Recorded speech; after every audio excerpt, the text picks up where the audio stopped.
Swincha, as you told कि अभी तो वो हनीमून पीरियड ही चल रहा था. You and Ankit both were trying your best to understand each other and make things right. आप फैमिली में अडाप्ट करने की कोशिश कर रहे थे और इतने ही वक्त में कुछ मंथ्स पहले एक मिस हैपनिंग हुई and Ankit passed away.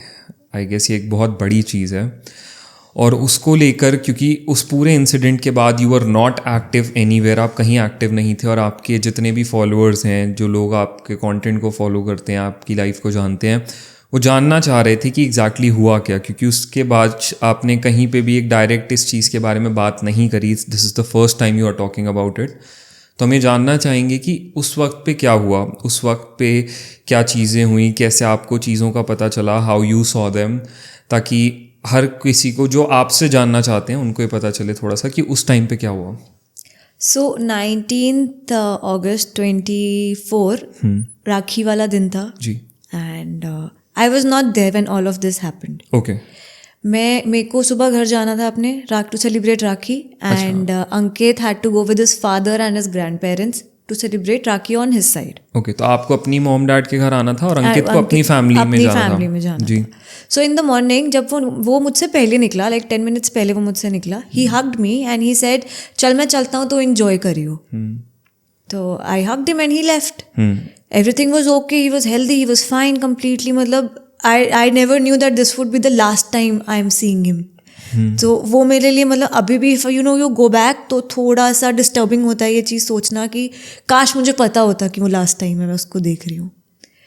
So then I went home around 2:30 I spoke to him again. Phone पे उसका मुझे कॉल आया कि मैं यहाँ पर हूँ और at his relatives place and मेरा थोड़ा सा पेट ख़राब है. उसने मेरे को इतना बोला बस मेरा पेट ख़राब है and he told me everything, कौन कौन आया हुआ है, क्या क्या चल रहा है. Then I told him here also that everybody is here, everybody is missing you. सब बोल रहे हैं कि काश अंकित आ जाता, तो तू देख ले अगर तूने आना, अगर तू आ सकता है तो उसने बोला कि नहीं मैं थक गया हूँ, मैं घर जाके ना सोऊंगा, I will take rest. Said okay. मतलब I didn't convince him also क्योंकि दादा मतलब मैं बोलूँगी उसका मन है नहीं है. So I think everything was going normal. सब हमारा यहाँ पे राखी का टाइम था, सारे कजन्स थे, हम लोग अपना मस्ती मज़ा सब चल रहा है. I was making reels with my cousins and I was having fun. Like tambola खेल रहे हैं, कुछ कर रहे हैं. At around 8 o'clock, I get a call. My father gets a call from... रात को 8 बजे. रात को 8 p.m. My father gets a call from my father-in-law saying, this has happened. That Ankit has passed away. Directly a call that Ankit is no more. That I have a bad news that Ankit has passed away. And nobody told me first about this, When my dad got to know, even he took like 15-20 minutes to absorb the news that ये क्या हुआ है, क्या आपने क्या बोला है, अब क्या बोल रहे हो, मजाक है, क्या है. तो even he started with palpitations at that time because उनको भी समझ नहीं आया क्या हुआ. So everybody was trying to calm him down. तो I went as like कुछ हुआ है, कहाँ क्या कुछ, I didn't know. So I was just looking at everybody and like सब मुझे ऐसे देख रहे हैं, मुझे समझ नहीं आया हुआ क्या है. तो I just got to know that call तो मेरे इन लॉज की साइड से आया, the way everybody was looking at me, but मुझे कोई कुछ पता नहीं रहा था और मैं सबसे पूछ रही हूँ क्या हुआ है, क्या हुआ है, क्या हुआ है. Then I heard it from somewhere the name Ankit और मुझे तब रियलाइज़ हुआ दैट कुछ बहुत गलत हो गया है. और मैं तब भी डिनाइल में थी, मैं नहीं मानने को तैयार थी कि ऐसा हो कैसे सकता है. मेरी बात हुई है, मैं मिली हूँ, it was completely okay, that's unacceptable what you are saying. But फिर वो द एटमोसफेयर जो पूरा चेंज हो गया, we all rushed to the. तो आपको घर पे किसी ने एग्जैक्टली बताया कि ये कॉल है? नो, उस टाइम पे मुझे किसी ने बताया, उन्होंने बस बोला कि चलो. तो I was running my mind at that time कि क्या हुआ है. आई थॉट कि चोट लग गई है, गिर गया है, कुछ तबीयत खराब हो गई है, सीरियस होगा, डॉक्टर्स उसको रिवाइव कर रहे होंगे. मैं रास्ते भर यही सोचते, nobody told me about this date कि ऐसा हो गया है. तो I reach there, I saw हमारा कुक था वहाँ पर, my in laws cook was there. So I asked him क्या. तो he did like this. I like just I don't know what nonsense is he saying. मुझे समझ नहीं आया क्या बोल रहा है. तो मैं अंदर गई, I saw all his relatives, I went inside and I saw him lying there in the hospital. That was my breaking point. That was the point where I realised कि अब मेरी लाइफ ख़त्म हो गई है. दैट इससे ज़्यादा बुरा अब और मेरे साथ क्या ही हो सकता है कि द वन पर्सन जिसके साथ तुम पूरी अपनी लाइफ सोचते हो इतना होता है एंड देन दिस हैपन्स. तो वो चीज़ एक्सेप्ट करने में ही मतलब मैं उस टाइम पे भी नहीं सोच रही थी. मतलब यू वोंट बिलीव मेरे दिमाग में ये चल रहा था. यू सीन एनिमल मूवी, उसमें ना एक सीन होता है जिसके अंदर अनिल कपूर का एक बॉडी डबल होता है. राइट, अनिल कपूर का एक बॉडी डबल होता है where you know somebody shoots him and he is still alive but people think he is gone. तो मेरे दिमाग में imagine I am in such a denial that I am thinking कि नहीं, ये भी कुछ बॉडी डबल का ही सीन चल रहा है, ऐसा नहीं हो सकता. तो you can't accept a loss which is so big. आज तक मैं ये चीज़ एक्सेप्ट नहीं कर पाई हूँ कि ऐसा हो गया है. मैं अभी भी ये सोच रही हूँ कि है he is in some other universe, he is at his home, he is somewhere around but he is not gone. So yes, this is exactly what happened that day. और उसके फॉलोइंग डेज तो मुझे कुछ clearly याद ही नहीं है, to be very honest.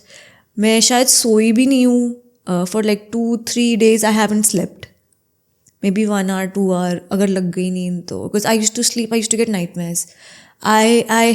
I used to have dreams where I'm falling into a black hole and I don't want to stop myself from falling.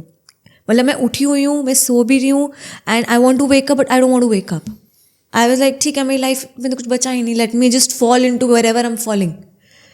So that was the worst phase I'll say I had faced, and I will never pray even for my enemies, for anybody in this world to go through a situation that I did. I guess उस वाले moment में तो पहले शायद वो acceptance ही नहीं आती कि यार नहीं, मतलब आप ये सोचो, मैं ये सोचती थी कि मैं अगर बैठी ना, उसकी ना अंकित की आदत थी वो वॉशरूम में बैठा रहता था. He used to just go and watches reels, YouTube, वो बैठा रहता था उसमें. तो मैं ये सोचती थी कि नहीं, वो अंदर ना वॉशरूम में ही बैठा है, अभी आ जाएगा बाहर. When I used to sit alone in the room ना, I used to think कि वो अभी आएगा बाहर, अभी मुझे उसकी आवाज़ आएगी जिसमें वो हंस रहा है. वो used to laugh, नो बिल्कुल इतना तेज़ हंसता था अंदर वॉशरूम में बैठ के. तो मैं ये सोचती कि अभी इसकी आवाज़ आएगी हंसने की. ऐसा हो ही नहीं सकता. मतलब it's next to impossible for something like this to happen. तो वो एक्सेप्टेंस नहीं आती. वो एक्सेप्टेंस शायद अभी तक नहीं आई है मेरे में कि ऐसा हो गया है and such a huge thing has happened. I don't think I will ever be able to accept it. So and specially एक ऐसा पर्सन जिसके साथ आप अपना पूरा फ्यूचर इमेजिन किया हो, पूरी लाइफ, या पूरी लाइफ. अब see you get married as a Sanatan, as a Hindu girl, you know, आप ये सोच लेते हो अब आपकी शादी हो गई तो अब आपका यही है सब कुछ, एवरीथिंग इज हिम. आगे अब आपने अपने बच्चे, अगर आगे बच्चे भी होते हैं तो यही है. आगे आपकी लाइफ है, बुढ़ा होना है आपने तो इसी के साथ होना है. You want to get old, आप इसी के साथ होगे. तो आप पूरी लाइफ ना इमेजिन कर लेते हो एक उसी इंसान के साथ.